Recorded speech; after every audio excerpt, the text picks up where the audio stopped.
and in the final match of the season. Magnus is up by 1 point and will make the first move with the white pieces in this one. Yeah, imagine if this is the very last game for Magnus in the 2021 season. Yeah, and well, yay! Magnus is stubborn. He says, hey, I'm going to do that line again. It's 1b3 on the board. Yep, and it worked out to perfection last time. He won with 1b3. This opening, its percentage score must be higher than any other opening, I think, throughout the tour. A lot of white wins. It's very rarely chosen, but when it is chosen, it does tend to be successful, and Wesley So has to come up with something different. It didn't work out last time. It wasn't the fault of the opening necessarily, but look at this, 1b3, when in doubt, copycat. Just mirror that opening, and black has played 1b6. And white has pushed forward with the king's pawn, taken a stake in the centre. OK, and black's bishop coming out. This is the point, after all, of making those pawn pushes at the side of the board to develop your bishop to their long diagonals. And now Magnus Carlsen has brought his knight out to defend that central pawn. And this line also extremely trendy in 2021. I think before this last 12 months, I'd very rarely seen this position. Suddenly, I've seen it plenty of times. And Wesley So, how will he react? White is the one occupying the centre first with pawns. So usually you would expect to see Wesley So do the same here as black. Feels like time to push a pawn. OK, he just pushes 1 square forward, releasing the black dark squared bishop. Now Magnus, will he bring his own dark squared bishop out? There we go. It's on its dream diagonal. It's blocked by its own knight right now, but if the white knight ever moves, then this bishop will be a key piece. And, OK, the knight attacks the pawn in the centre. I was just going to say, if Wesley picks up his c7 pawn and pushes it 2 squares, the line would actually transpose 2 lines that we see against the Sicilian with b3. Yep, that's right. And this knight jump is also quite well known, attacking white's pawn in the centre of the board. This recently became quite trendy as well. Usually white pushes that pawn forward to hit that black knight, gaining a bit of time, and the black knight will have to move for a second turn early in the game. And, yep, so far, so good, all in my database. And black tends to centralise the knight to the d5 square. Yeah, and talking of so far, so good, Jovanka, look at that air quality. Perfect. The players in the Oslo arena in great conditions right now. And, OK, the black knight does jump to this square. I saw also recently there were games of the black knight jumping to a different square. Meanwhile, after this trade, we see the white queen coming out. So Magnus Carlsen has not hidden his intentions to win this game. He's going on the attack early.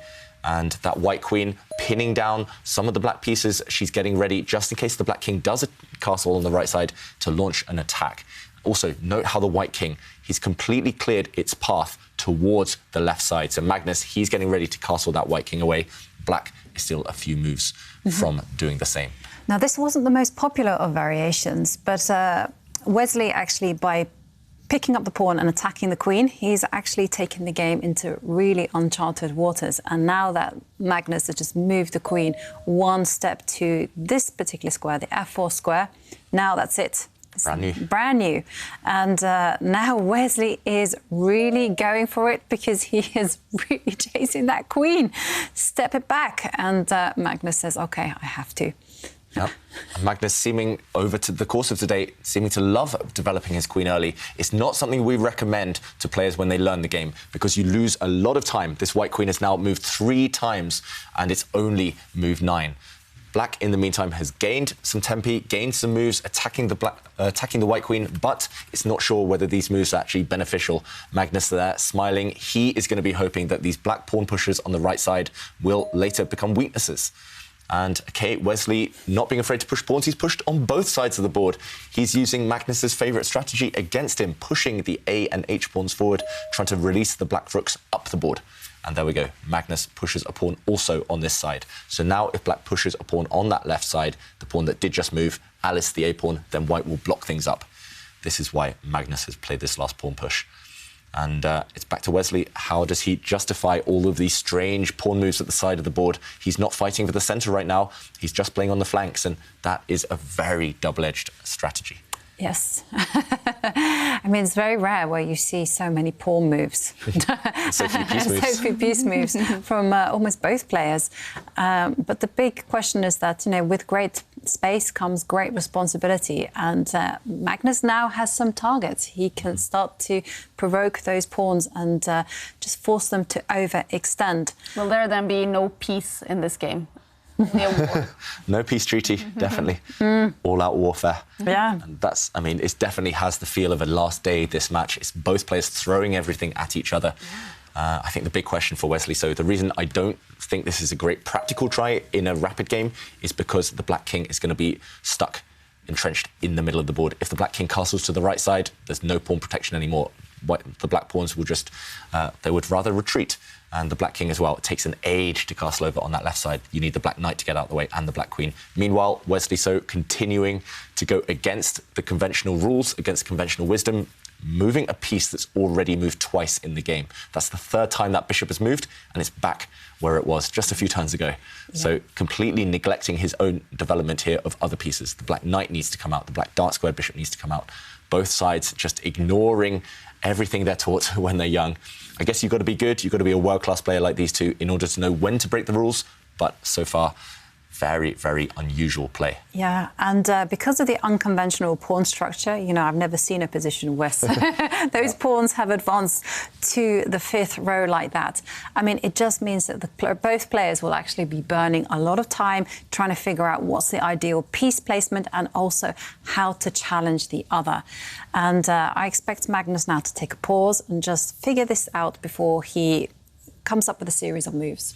Yeah, so Magnus can choose to expand his own pawns.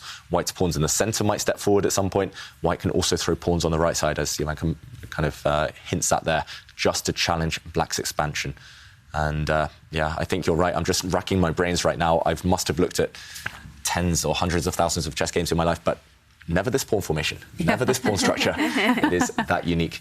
Wow.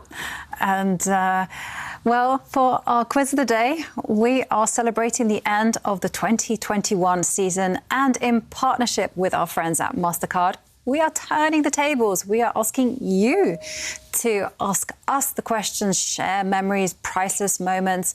And but to get those questions answered by us in the studio, we need you to tweet us your questions using the hashtag ChessChamps and hashtag priceless. And we'll do the best we can to answer them. And Sujay says that what are some of the life lessons you learned from chess? Well, there's so many, right? Too many, yeah. Always think before you act. Never think for too long, though. That's true. Every move has its consequences. Yeah. Take a look at this position. You know, Wesley has gone forward with his pawns. He can't take them back, and you've got no one to blame. Isn't there something about a plan as well? Better to.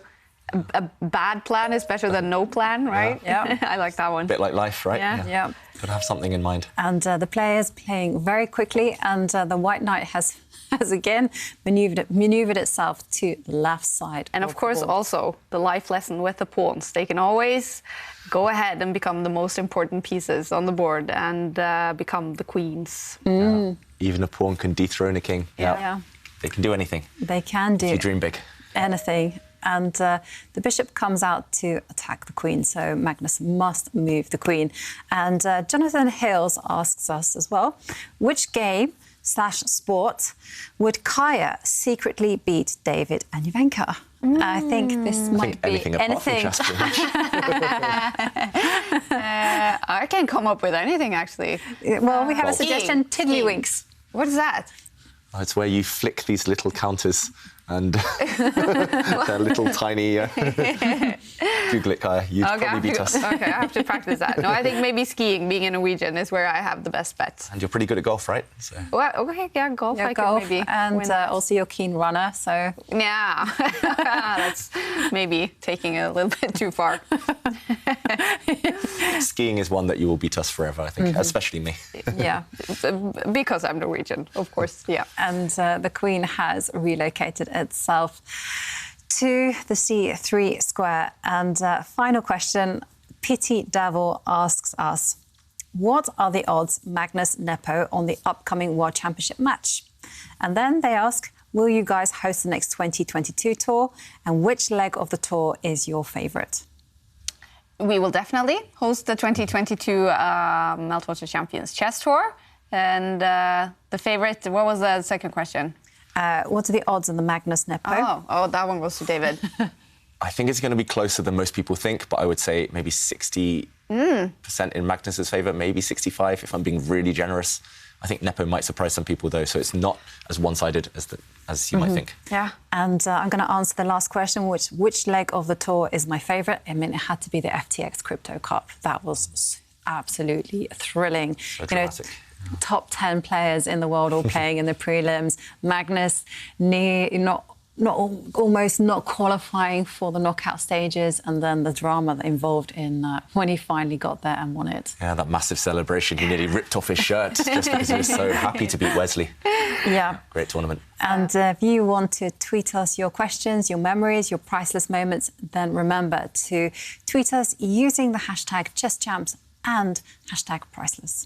And Magnus not ripping off his shirt, but there is definitely a little bit of emotion there, a little bit of a smile and some music. We do have a bunch of moves. I just have to say, you guys, that one match has finished. Levon Aronian playing a draw in this one. He is the winner of that match against Shakhriyar Mamedyarov, and he has finished the tour. Levon Aronian currently now then in 3rd place. Wow. So he could leapfrog over Wesley. Yep. Right. I think he will leapfrog over Wesley, most likely, unless Wesley can win the tiebreaks. And, OK, actually, no, if Wesley gets to the tiebreaks, I think Wesley will secure that 3rd place. But either way, he can't afford to lose in the rapid. Yeah, because it's 2.5 points before this last round. Levon's half a point ahead now. Yeah. Yeah. So Wesley, you have to take it to tiebreaks to secure. Or, of course, win this match, but, well, that's not possible. Well, wait, yes, it is. If Wesley gets 1.5 out of the next 2, then Wesley will secure 3rd place. Yeah. So he needs to win one of the next 2 games against Magnus and avoid defeat.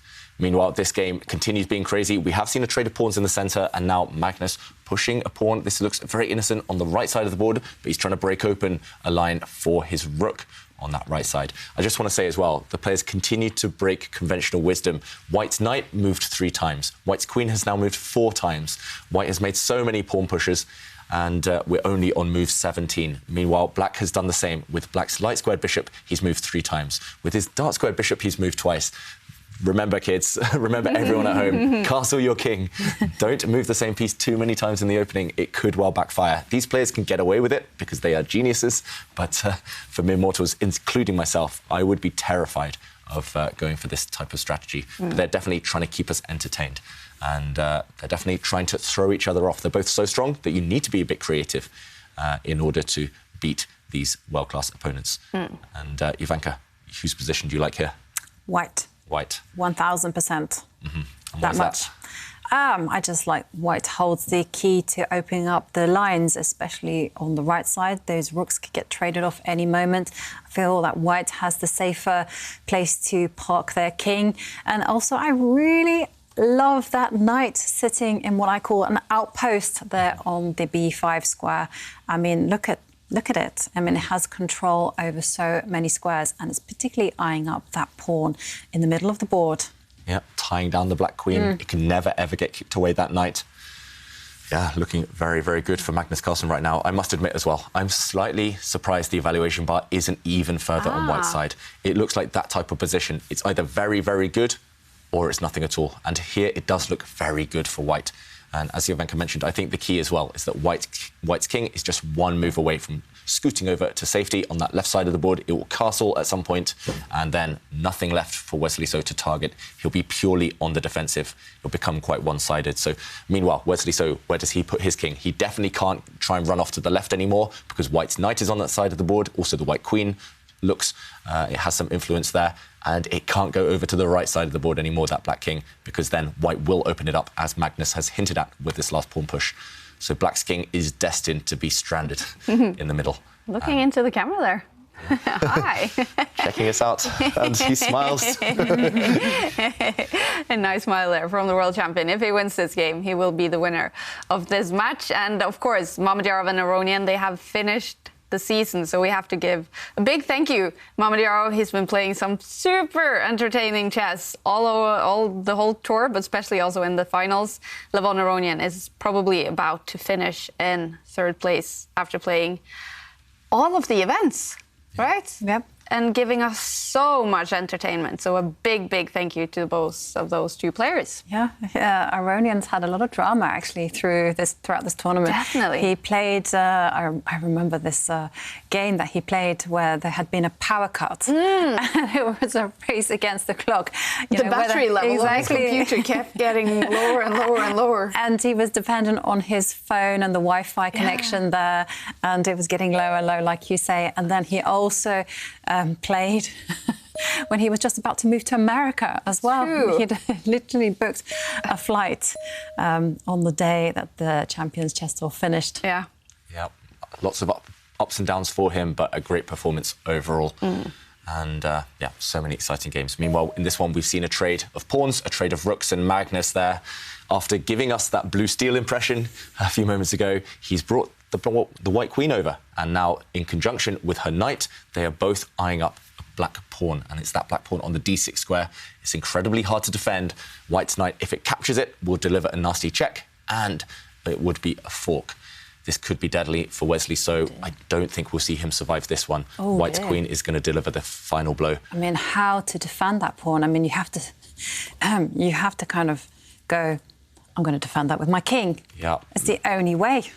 This is the pawn we're talking about. It is tied up by the knight and by the queen. It's only defended by one piece, the black queen. And as Jovanka mentioned, maybe you have to defend it with your king, because if you push this pawn forward out of the attack, then the white knight will jump in. It actually can jump into this square or this square. Whoops, sorry, not that one, this one.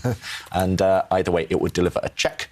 At the minimum, the black king has to move. The white knight's protected by its queen, and then black will lose material. So if that's the case, then black cannot touch this pawn. You can block the attack from the white queen as well in this direction, but you just open things up. You loosen your position, and at the very least, now we will see white finally castle the king. And next move, he'll take a pawn and open things up against the black queen. This one as well, completely hopeless for black. Black's king is definitely going to die a painful death in this scenario. Therefore, process of elimination, Jovanka calls it. Maybe the black king has to move one square forward. But I don't like that one as well, because the queen can come and give check. Maybe it's the best of a bad bunch, but yeah, the white queen could slide across, giving a check to the black king. And actually, yeah, you're right. If the bishop blocks, then suddenly the white queen jumps up, and this is what we call a skewer. The black king has to move, and the piece behind it falls. And, wow, white might win a piece. Maybe in this scenario, Jovanka, you know me, I love to go on adventures with my king, and after this check, maybe the black king has to run and hide and try and tuck itself away. It takes a long time, but sometimes needs must, and this might be essential to survive for Wesley. But even after this black king move, he hasn't played it, but even after this black king move, white could just castle and be perfectly safe. Instead, he has indeed opened things up, Wesley. So he pushes this pawn forward, and now Magnus is moving in for the kill. He's just dropped back the white queen. And look at this, the bishop is under fire. How are you going to save this? If the black bishop moves, then white's queen is going to deliver a nasty, nasty check, attacking the king and attacking this pawn. Yeah. It's game over. It is game over. We'll see Wesley, so any moment, throw in the towel. Oh, and David, give up. Look at that. It's run away, run away. Yeah, it's Teletubby time for Wesley, so the black king running away to safety. It's a check. The black king has got to try and hide later on in the corner, but white is going to win at least a few pawns in the process. Look at this. It's a double attack, hitting this pawn as well as the check. Let's go back to Magnus. We might see him celebrate soon because he's on the brink of victory against Wesley. So. Wow, what an impressive match this is by Magnus Carlsen. What an impressive way to finish off the season. This game, I mean, is a pure genius, even opening with the 1b3. Yeah, it just shows that Magnus Carlsen, if you take away the opening theory from both players, he is really, really special. He knows where the pieces belong. He knows when to attack, when to change the pace, when to accelerate things. And you see it on his face. He knows he is about to win. Wesley as well. You can tell on his body language, he is resigned to the defeat. He might play another move or two to try and cling on, but it's hopeless at this point. The black king, too exposed. And yeah, imagine only 22 moves. Magnus started the tour finals with an 18-move win against Duda. He might be about to finish it off with a 22-move win against Wesley. So beating two of the best players in the world in this masterful fashion. Yeah, and he's doing it with the 1b3 opening, which seems to be best by test, right? Yeah, maybe we'll see more and more players adopt it, even at these world-class levels. Nobody seems to know how to handle the b3 opening, and for Adiban, maybe this will lead to part 2 of his opening course for chessable. There we see Wesley so smiling as well. Ooh, maybe we could have like a Adiban and Magnus Carlsen coalition kind of chessable course. Joint training. Yeah. And yeah, Wesley, so he's about to resign. He's about to drop into 4th place in the tour standings after a great year for him. That's a disappointing result. Yeah, couldn't quite finish it off. Maybe a little bit tired, Wesley So in the finals, but what a season it's been for him as well. For Magnus Carlsen, the winner overall, it is of course nice for him to finish it off with a match win as well. In such a great mood with the music here. He seems to really be digging the tune. He's even singing along. Oh, we have to try some lip reading now. What song is this? Yeah, send in your answers, everyone at home, if you can tell what song this one is. Maybe eventually he will reveal 1 or 2 songs from this playlist to us. He's been very mysterious throughout this tour finals. Sometimes Oskil comes in my ear and tells me what song it is. Very curious about this one. Yeah, I'm trying to think of a song title that's... And now he came in my ear. Okay. It's a Queen song, Under Pressure. Under Pressure. Oh, I was listening to it this morning in the shower. Okay, Wesley is under serious pressure here. He doesn't resign, he retreats the Black Knight, but Magnus Carlsen has won a pawn, and Magnus Carlsen is not trading the queens either. Look at the Black King in the centre. If Black recaptures White's pawn in the middle of the board, then White's rook will swing across and target that Black King. Okay, Wesley desperately trying to remove the queens from the board, but the White Queen forced all the way back. She's still eyeing up the Black King, this time from a different angle. Yeah, and impressive how she moved across the board, and every single turn she kept on piling the pressure. Yeah, the winner takes it all in this one, and it's going to be Magnus Carlsen. Black's king still stuck in the middle, and White's king in the middle as well. Still has the right to castle, and that's why Magnus Carlsen is going to take the win. And there we go, we have a result. Ah, there it is, the final game and the final win for Magnus Carlsen in the 2021 season. What a performance it's been by the world champion to win the tour overall and to finish it off against his biggest rival this season with a match win after only 3 games against Wesley So. And here he goes. The very first season of the Meltwater Champions Chess Tour, and it is another trophy in the bank for Magnus Carlsen, walking back to the lounge after finishing the season. Hopefully we will get an interview from the world champion and the champion of the Meltwater Champions.